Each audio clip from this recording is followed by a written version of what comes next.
Liam was an ordinary 10-year-old boy who went to Willow Creek Elementary School in a small town in the United States. He loved soccer, video games, and peanut butter and jelly sandwiches.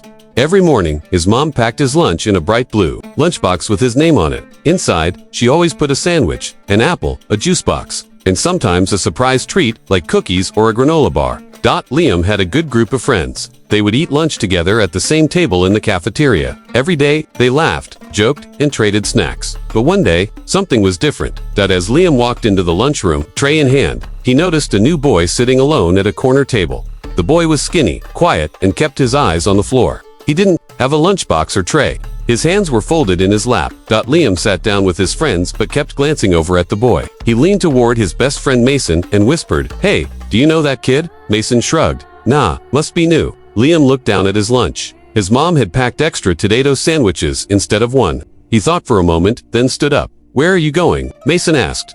"Be right back," Liam said. He walked over to the boy's table and sat across from him. "Hi," Liam said with a smile. "I'm Liam. What's your name?"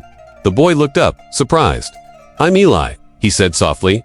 "Nice to meet you. Did you forget your lunch today?" Eli paused, then shook his head slowly. "I don't have one." Liam looked down at his lunch and back at Eli. "Well, lucky for both of us, my mom packed extra. Want to share?" Eli's eyes widened. "Really? You don't have to." "I want to," Liam said. "I hate eating alone, anyway." He slid one sandwich and the apple across the table. Eli hesitated, then slowly reached out and took it. "Thanks," Eli said quietly. They sat together and ate. Liam asked questions where Eli was from, what he liked to do, what grade he was in. Eli started to smile and talk more. It turned out Eli had just moved to town with his mom. They were living with relatives until they found their own place. Things were tough at home, and sometimes they didn't have enough food. Liam listened carefully and didn't judge. He just kept smiling and talking like it was the most normal thing in the world to sit and share lunch with someone new. After lunch, Liam invited Eli to play soccer at recess. By the end of the day, the two boys were laughing and walking side by side. The next day, Liam saw Eli again in the lunchroom still with no lunch. So Liam shared again. And again the next day. After a few days, Mason and the other boys joined. They made space for Eli at their table. One friend brought an extra juice box. Another brought chips. Soon, Eli wasn't the quiet boy in the corner anymore. He was part of the group. A week later, Liam's teacher, Ms. Rodriguez, called him up after class. "I heard about what you did for Eli," she said, smiling. "That was very kind of you."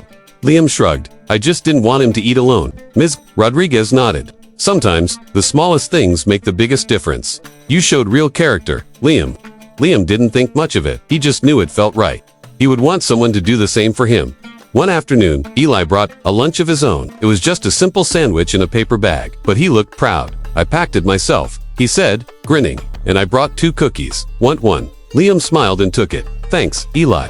They clinked cookies together like glasses and laughed. From that day on, lunch at school wasn't just about food. It was about friendship, kindness, and looking out for one another. Liam never thought of himself as a hero, but to Eli, he was. And in the end, that one small act of sharing changed not just a lunch break, but to lives forever. Moral: even the smallest act of kindness can open the door to friendship. Never underestimate the power of sharing.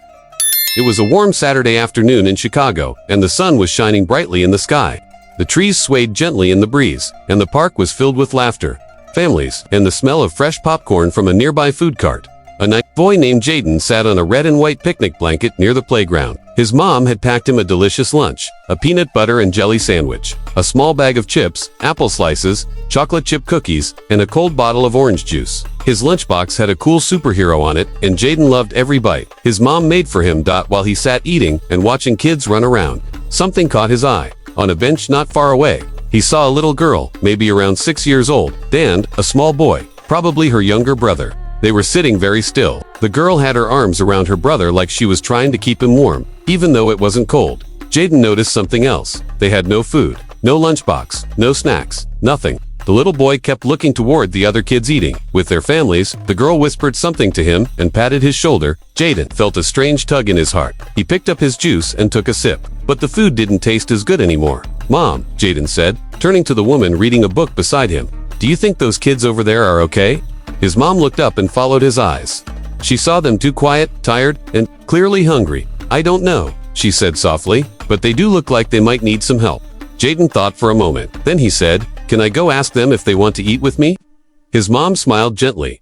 Yes, sweetheart, that's very kind of you. Jaden stood up, picked up his sandwich and cookies, and walked over to the bench. His heart was beating fast. He didn't know what to say, but he knew he had to say something. "Hi," he said, standing in front of them. The girl looked up, unsure if she should talk. "My name's Jaden. I have lunch over there. Would you like to share it with me?"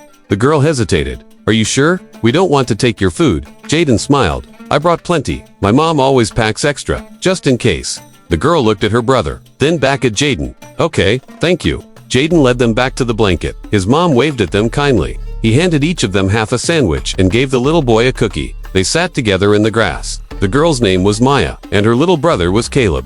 She said they were visiting the park because their apartment was small and hot. Their mom was looking for a job, and things were hard right now. Maya didn't say much more, but Jaden didn't ask. He just smiled and kept offering food. For a while, they ate in silence.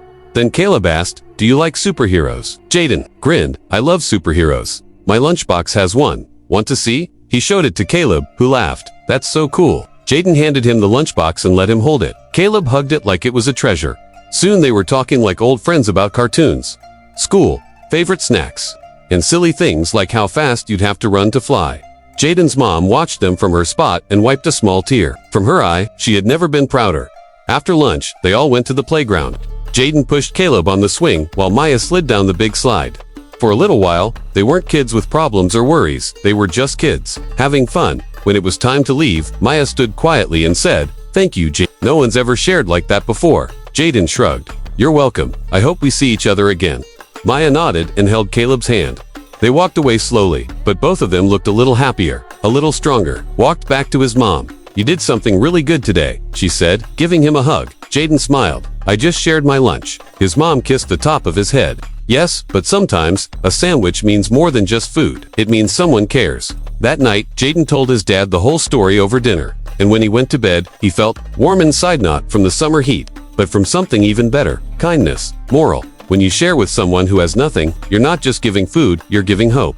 And that makes you a true hero.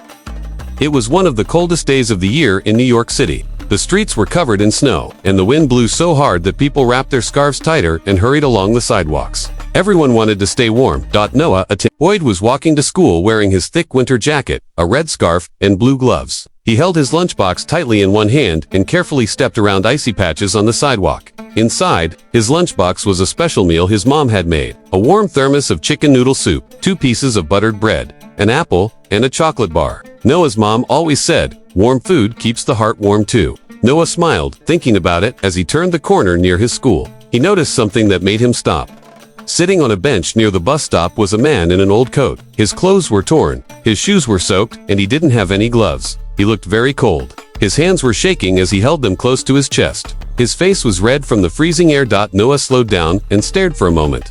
People were walking right past the man, pretending not to see him. Noah hesitated. Should he stop? What could he do? Then he remembered something his mom always said. If you see someone who needs help and you can help them even a little, then you should. Noah looked down at his lunchbox. He slowly walked over to the man. "Excuse me, sir," Noah said gently. The man looked up, surprised. His eyes were tired, but kind. "Yes." Noah opened his lunchbox and pulled out the thermos. "My mom packed warm soup for me today. Would you like some?" The man blinked. "Soup? For me?" "Yes, it's hot, and I have bread too. You can have it." Noah handed him the thermos and the 2 slices of bread. The man took them slowly, like he couldn't believe it was real. "Thank you, young man," he said, his voice shaking not just from the cold, but from emotion. "It's been days since I've had something warm." Noah sat on the bench beside him. "It's chicken noodle. My mom makes the best." The man took a sip and closed his eyes. "This is amazing." For a few moments they just sat together. Quietly as snowflakes drifted down from the sky, the world felt still. "What's your name?" Noah asked. "I'm James." The man replied. "What's yours?" "Noah." "Thank you, Noah, you're very kind. Most people just walk past." Noah looked down. "I didn't want to. I just thought, if I was cold and hungry, I'd want someone to stop." James nodded. "That kind of thinking can change the world." Noah smiled. Then he pulled out his chocolate bar. "Do you like chocolate?" James laughed softly. "Who doesn't?" Noah broke the bar in half and handed 1 piece to James. They both ate quietly, letting the sweetness warm their hearts. Soon, the school bell rang from a distance. "I have to go," Noah said, standing up. James nodded. "Go on. And thank you again, Noah. You made my day better." Noah gave a small wave and ran toward the school, his heart full. He didn't have lunch for himself anymore, but he didn't feel hungry. He felt proud. At school, his teacher, Mr. Harris, noticed that Noah didn't bring a lunch to the cafeteria. "Everything okay, Noah?" he asked. Noah told him the whole story. How he met James, how he shared the soup and bread, and how the man smiled for the first time in who knows how long. Mr. Harris listened carefully and then said, "Noah, that was a truly generous thing to do. I think your story deserves to be shared." Later that week, the school invited Noah to speak at the assembly. He stood on the stage, a little nervous, and told everyone about James and the lunch. When he finished, the whole auditorium clapped. Even some teachers had tears in their eyes. Afterward, kids started bringing extra snacks in their bags, granola bars, fruit, juice boxers to hand out if they ever saw someone in need. The school even started a kindness club, and Noah was the first member. And as for James, Noah and his mom began packing 2 lunches every morning, one for Noah and one just in case they saw James again. 1 week later, they did. This time, they gave him gloves and socks. Sometimes, the smallest action is shared lunch.